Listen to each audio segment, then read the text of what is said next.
My name is Jeramie Irvin. I've been attending Love First for a little over a year. My breakthrough came when I was in the county jail, facing a lot of time for some crazy mistakes that I made, regretful mistakes. Cost me my freedom. I was in the county jail for charges that carried a lot of time, possibly life. I just pretty much felt like my life was over, so I was heading in that direction. I had my mind set on pretty much, okay, this is where I'm gonna be for the rest of my life. So I'm gonna adopt that lifestyle. But then I attended a couple church services, and the people that came out, the volunteers, they gave me hope.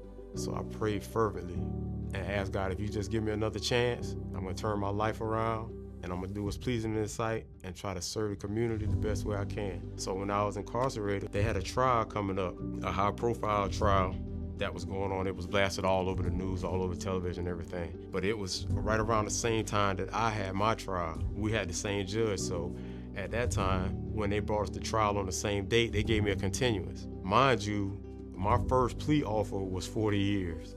And so I said to myself, I'm gonna roll the dice with the court system. I'm probably not gonna make it out of 40 years. I was 30 years old at the time. I said I'll roll the dice with 40 years, and if they sentence me to life, let the chips fall where they may.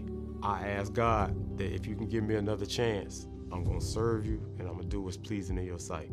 And then while I was waiting for my time to go to trial, they came back with another offer of 25 years. I talked to my mom about it, and I told her about it, and we did the math, and she was like, we believe that God's will gonna be done. 25 years, you still have some youth. You can still get out and live your life.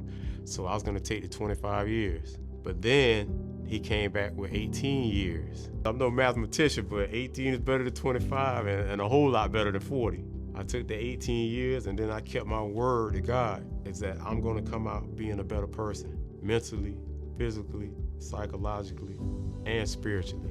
Once I was on the inside, I saw a magazine with Nelson Mandela on the cover.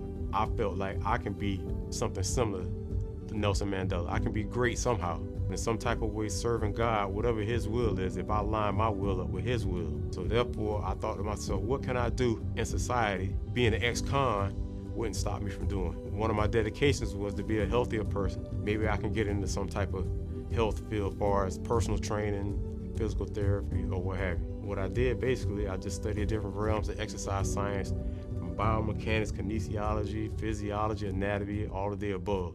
I turned that prison state into my own little private university. My breakthrough was March 20th, 2020.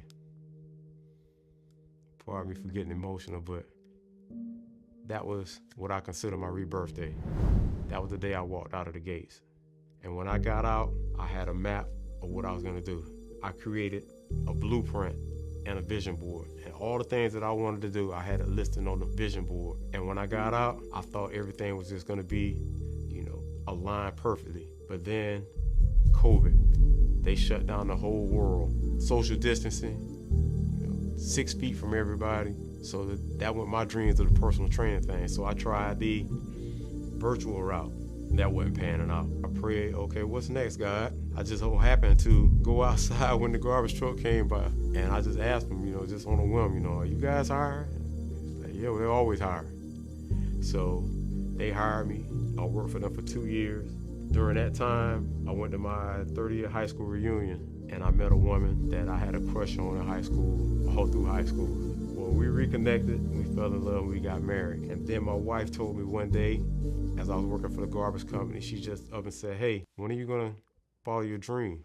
And I guess that was God's way of telling me through her that, hey, you said it's something you wanted to do.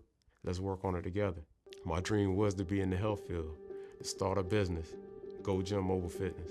And I thank God for my wife, because things wasn't, heading in the right direction the way we wanted it to. It's just like the list goes on of breakthroughs. He said He'll supply your needs according to your riches and glory.